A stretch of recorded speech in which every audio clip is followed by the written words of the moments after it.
Welcome to the County Connection, your direct link to everything happening in beautiful Shenandoah County. Presented by the Shenandoah County Chamber of Commerce, we're here to plug you into the businesses, people, and stories that make our community shine. Get ready to be informed, inspired, and connected. This is the County Connection.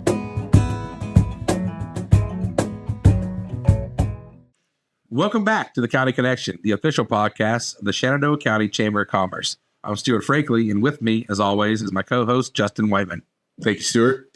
Picture your favorite place in Shenandoah County. Maybe it's the Woodstock Tower Trail you hike, the local library where your kids check out books, or the Theater Shenandoah in Edinburgh where you saw a show. Now, imagine a way to ensure those places and so many others are always there, thriving, growing, and serving our neighbors. Not just today, but for generations to come. That's what we're talking about today. Today, we are so honored to have a guest who's a true steward of our community's future. She helps people turn their passion into a lasting legacy. We are joined by the Executive Director of the Shenandoah Community Foundation, Becky Stickley. Becky, thank you for joining us today. Thanks so much for having me. Absolutely. Yeah, it's great to have you. Becky, let's start with the big fundamental question. You know, people may have heard the term community foundation, but they may not fully understand its role. Can you explain in a way to our listeners that really connects with them and what Community Foundation does and what makes it unique? Sure. Yeah. So it's kind of summed up in our mission statement, and that is to connect generous people with impactful causes to create a thriving community and lasting legacy. So a lot of different parts of that, right? We have so many generous people in this community. They want to give, as you were kind of painting that picture at the beginning. But not everyone has the means to start their own foundation. Right. And foundations, really what we do is we invest assets so that they can grow over time and continue to give and support a community. But not everyone can do that on their own. So we work with individuals, businesses, families, and hear what's important to them, and then pull those resources together and invest them for the long term. Nice. That's great. Awesome. Thank you. Thank you for explaining it that way. It sounds just like it's a community endowment. So a point we really want to drive home is that the foundation isn't meant to replace the donations that people give to the organizations they love right now. It's really a supplement and a unique option. So can you elaborate on that and maybe explain how it allows people to maximize their giving just beyond a one-time gift? Sure, absolutely. So we have a number of great organizations, and they need funding right now. Yeah, they do wonderful fundraising efforts, and we love to support that. But as you mentioned, we're a supplement to that. So one way that people work with us is they give to organizations, and they don't want people or organizations to miss them when they're gone. So maybe through a required minimum distribution, a stock gift, an estate gift, or even a cash donation, they'll establish these funds so that we're able to invest them, grow them, and then give on their behalf for forever. Yeah, It's amazing. that's great. Becky, what you're describing makes the foundation's work feel, very tangible and real. We've heard that your organization has been involved in some incredible projects right here in the county.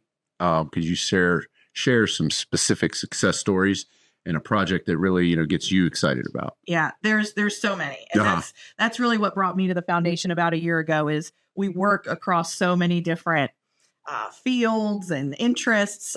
We had a generous donor just recently that is supporting the aviation program at Triplet Tech. Wow. And that's very exciting. That's cool. That's a new heights, right, for our students. Yeah. We're also right in the middle of our community grant process. And so the board just approved grants for 30 different organizations across the county. And that's also really exciting to be able to plug into so many different ways and so many different needs. Yeah. Because it takes a lot to create a thriving community. It's not just one type of organization. But I think the thing that excites me the most is some of the conversations I've been having with people is to sit down and talk about what excites them. What do they want to be known for? What do they want to create or sustain in the community? And so we're excited to do that. We're kind of in the business of possibility, and I love exploring that with people. Yeah, that's awesome. That's great. Thank you for that. So we got a little game for you, Becky. We call it Rapid Fire Philanthropy. We'll ask you a few quick questions, and you can give us your best short answer. No pressure. All right, so first question. what's the biggest misconception people have about the Shenandoah Community Foundation? Sure. I actually have heard this a lot since I started. People think they know one piece of it and they think that's all we do. So some people think we just do scholarships or we just do grants or maybe we only work in one kind of field with organizations. But again, we're really here to explore with people and provide options across the whole spectrum of our community. That's great. Here's another one.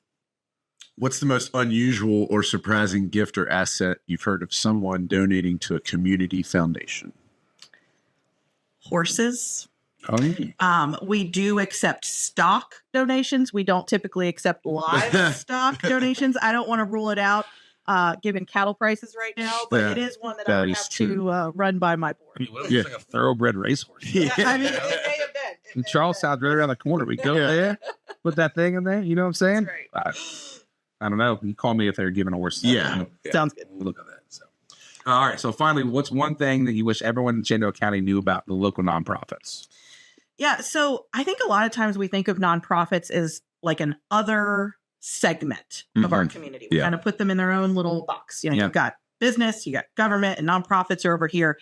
And they're really so intertwined and they're really an important part of our economy. Yeah. Not just by being, employers themselves, which, we have some large nonprofit employers throughout the county, but also they innovate. They're coming up with real solutions to community issues. And they also provide community infrastructure. But without them, they support the people in the county. They support our employees. They support our students, our kids. And so, they're just such an important piece. And so I think it's really important that people realize that they're not some other segment, but they really are tied in with the fabric of our community. Yeah.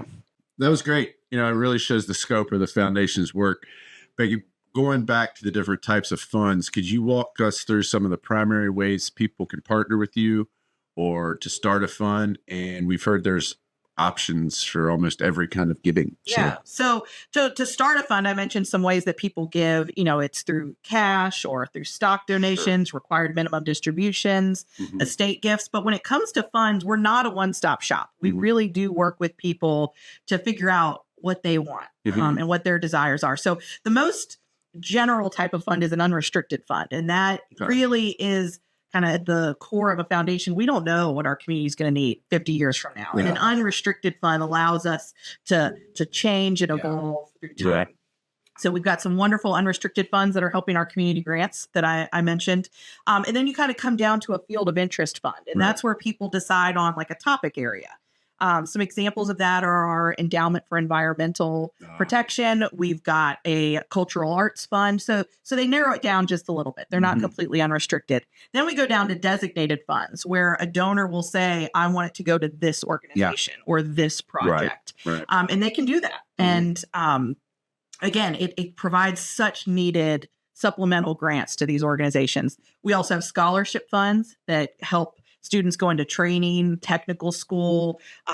We have one that's for a program when they're in grad school. So really interesting ways to support our students. And then the final type of fund is an agency fund. And those are actually set up by nonprofits so that they can focus on that amazing work that they do. And we manage their endowment. Well, that's great. Great. Yeah, that's awesome.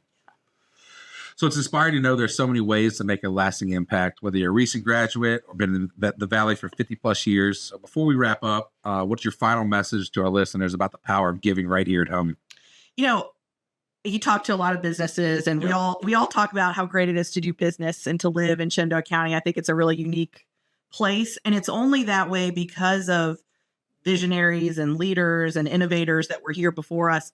But it's also here because of the generosity of those people. Absolutely. And we wouldn't have the organizations and the infrastructure and the things that we have here, the beauty that we have here without that. And so I think it's important for people to know that the Community Foundation is here to help them regardless of the size of their gift, regardless of how they want to make that contribution. We all have a role to play in that. And the Community Foundation is set up exactly for that, to pull those resources. We talked about funds.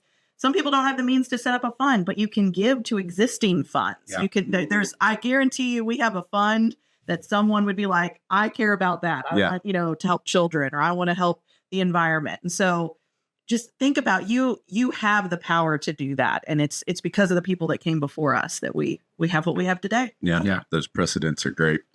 So, and for those, out there that are listening, ready to take the next step, what would be the best way to get in touch with you and the foundation? Sure. So you can find us online at shenandoahcf.org or give us a call at